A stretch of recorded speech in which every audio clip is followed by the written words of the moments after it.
hintayin muna natin na tumigil ang pag-ikot ng LC dahil delikado itong shader machine.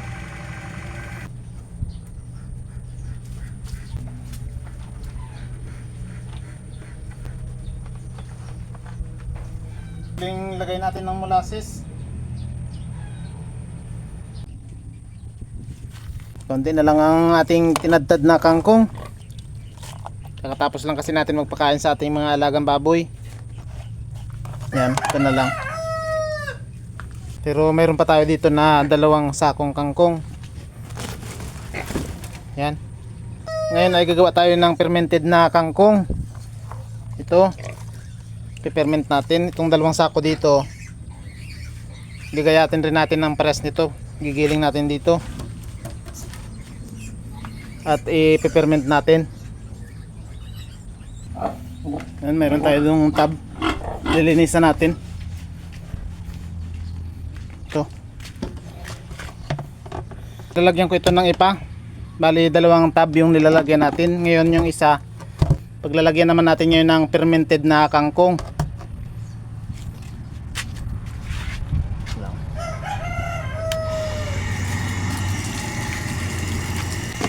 Hugasan natin tong tab. Bago natin lagyan ng kangkong ay kailangan na malinis. Gagamit tayo nitong chlorine para matanggal ang mga mikrobyo. Linisan muna natin.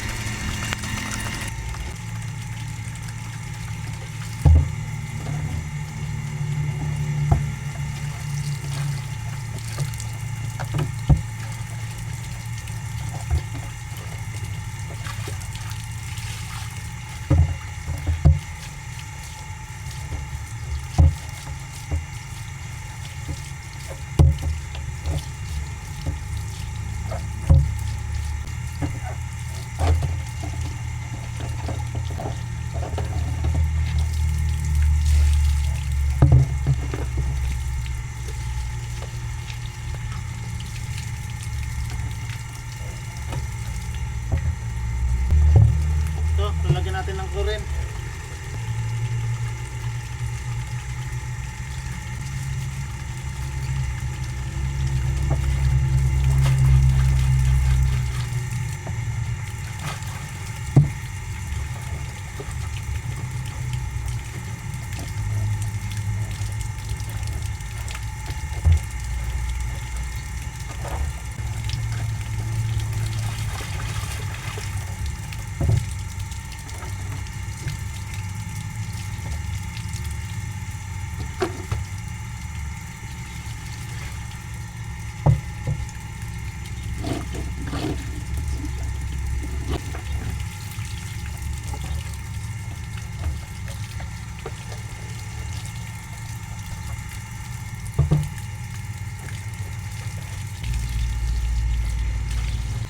Tapos banlawan natin na maayos para matanggal itong chlorine.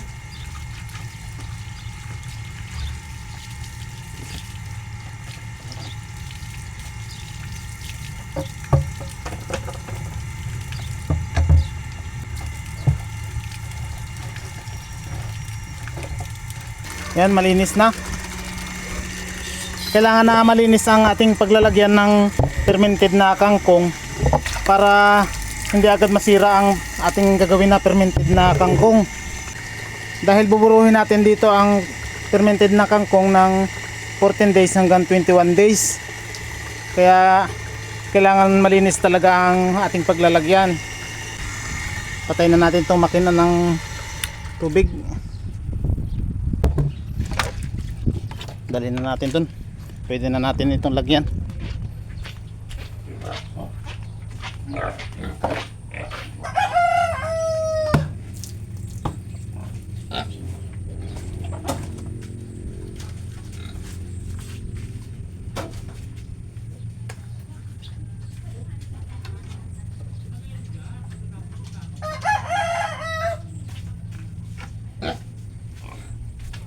Itong timba na paglalagyan natin ng tinadtad na kangkong galing dito ay hinugasan rin natin.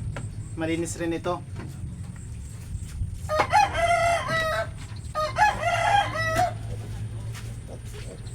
Ito ang ilalagay natin sa ating fermented na kangkong. Molasses. Yan. Na-order natin ito sa Lazada. Na mayroon pang balot.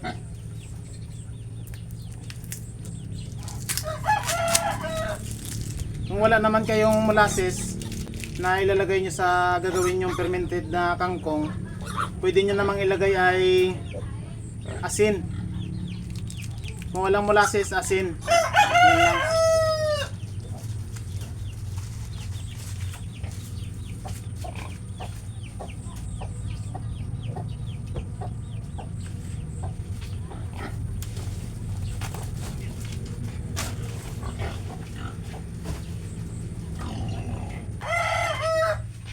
Kuha rin tayong tubig. Hugasan muna natin ang ating kangkong bago natin gilingin.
Yan, may isang timba na tayo na nagiling. Ngayon lalagyan natin ito ng molasses. Ito. Pero tatansyahin lang natin ang ating paglagay. Yung iba kapag gumagawa ng fermented na kangkong, tinatakal nila ang molasses. Pero pwede naman kahit tansya-tansya na lang.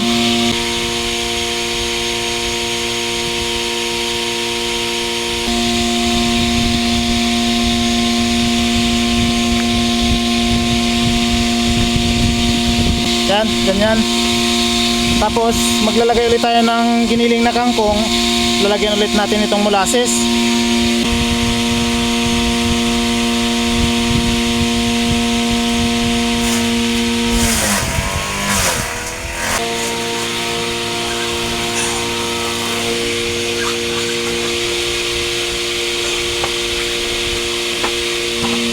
Ito na, pangalawang timba. Lalagyan ulit natin ng molasses. Hindi na natin hinahalo dahil habang tumatagal naman yan nakababad ay bababa naman yung molasses, at kapag harvestin na natin ay hahaluin natin bago natin ibigay sa ating mga alagang baboy. Yan o.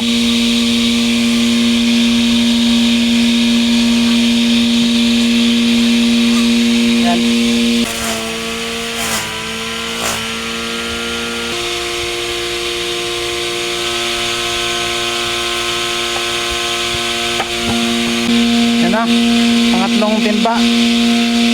Kailangan na siksikin natin para yung hangin ay mawala. Yan, tapos pupunuin pa natin to. Lalagyan ulit natin ng molasses.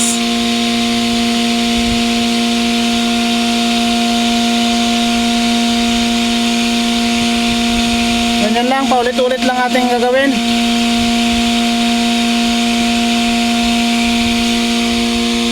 Yan. May mga molasses na.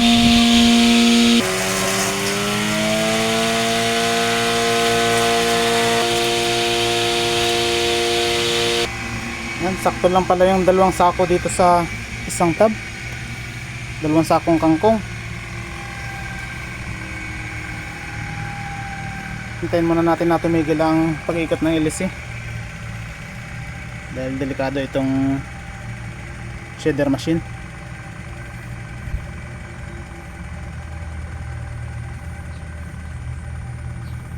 Yan, tumigil na rin. Sa din natin, sayang.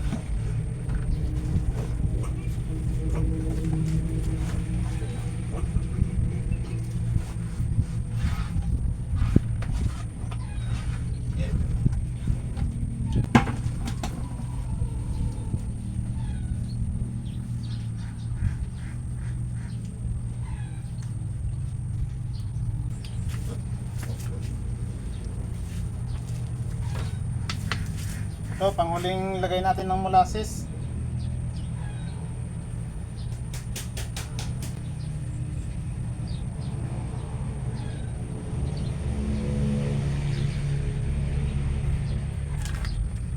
Yan.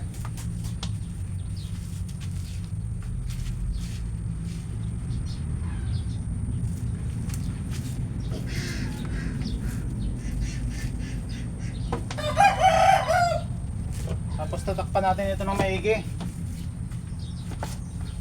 dahil 14 days pa hanggang 21 days natin bubuksan to. Nalagyan lang natin ito ng pabigat dahil habang tumatagal ay aangat itong kanyang takip dahil sa pressure, kaya kailangan may pabigat. Yan, nakatapos na tayo ng isang tab ng fermented na kangkong. I-update ko ulit kayo kapag haharbisin na natin ito. Itong ginawa naman natin na fermented na kangkong, pwede rin ipakain yan sa kambing, baboy, manok, itik. Ang kagandahan lang nito ay may prebiotic na itong fermented na kangkong. Tapos kahit marami pang ma-harvest nyo, ay pwede nyong i-stock ng kahit hanggang 6 months. Kailangan lang ay marami kayo nitong tab para kapag gumawa kayo ng isa ay may kasunod pa na mga pwede nang harbisin. Kapag ipapakain na yung naunang haharbisin ay may kasunod na. Yan, hanggang dito na lang muna ang ating video. Sa mga baguhan at ngayon pala mag-aalaga ng native na baboy, sana ay may natutunan kayo. Happy farming! Bye bye!